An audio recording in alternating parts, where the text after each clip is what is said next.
Vispār šī programma savā ziņā ir drusku pretrunīga, tādā nozīmē, ka ļoti nopietnas tēmas, eksistenciālas tēmas ir pasniegtas ļoti atraktīvā veidā, kur ir pietiekoši daudz humora un teatralitātes. Centrālais darbs šī programmā, protams, ir Berio Arona. Arona nozīmē kronis. Un kaut arī nav nekāda tāda īpaša paskaidrojuma no komponista puses, es esmu gan pārliecināts, ka runa ir par radības kroni, respektīvi par mums visiem, kādu mēs esam un vai nesam. Tas ir vesels teātris, vesels skaņu, balsu, mūzikas teātris 35 minūšu garumā.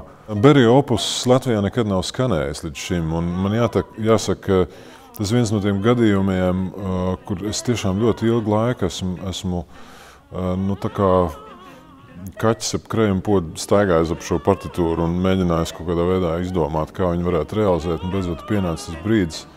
Tas ir neparasti atraktīvs opus. Par pārējiem abiem darbiem Mesiāna 5 dziedājumi ir viens no tiem opusiem, kas līdzīgi kā Baha motetes paģēra atgriešanos pie sevis. Tas ir viens no tiem darbiem, kurš īstenībā neliek miera. Un katrai šis darbs veidojas kaut kādā citā formā, atklāja kaut kādas jaunas savas šķautnes, kas laikam gluži vienkārši ir ģeniālā mūzikas darba pazīme. Un runājot par trešo darbu, tas ir Kristapa Petersona jaunais opus, kas sauc Eternal Love. Tas ir mūsu pasūtinājums, un koncertā mēs dzirdēsim un redzēsim pirmatskaņojumu. Man liels prieks par šo darbu.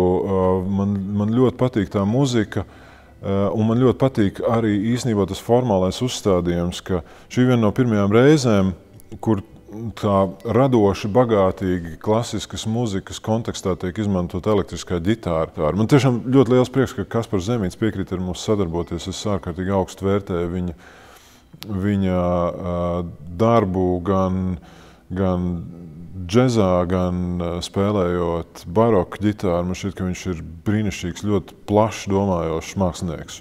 Man vienmēr tas ir liels prieks un liels arī pagodinājums, ja, kad Kaspars vai Sigvards uzaicina strādāt ar radiokoru vai radiokoru grupu. Mūzikas teātris, kā es to gribētu saukt no dramatiskā teātra, atšķiras ar to, ka šeit bieži vien ir jāstrādā ar ļoti minimāliem līdzekļiem. Ja? Jo, protams, ka galvenā ir mūzika. Ja? Un šajā gadījumā arī centrālais šī koncerta gabals, tātad Berio Arona, pats par sevi jau muzikāli ir ļoti teatrāls.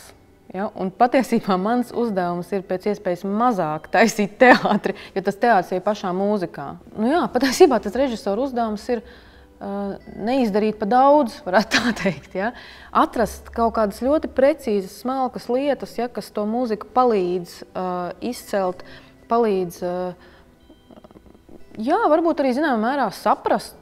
Es tiešām domāju, ka tas būs ļoti liels piedzīvojums klausītājiem dzīvajā dzirdēt šos muzikālos opusus. Unikāli, vienkārši unikāls tāds gadījums, jo tas Berio ir pirmatskaņojums Latvijā, un man liekas, ka vienkārši ir tur ir jābūt, tas ir jādzird.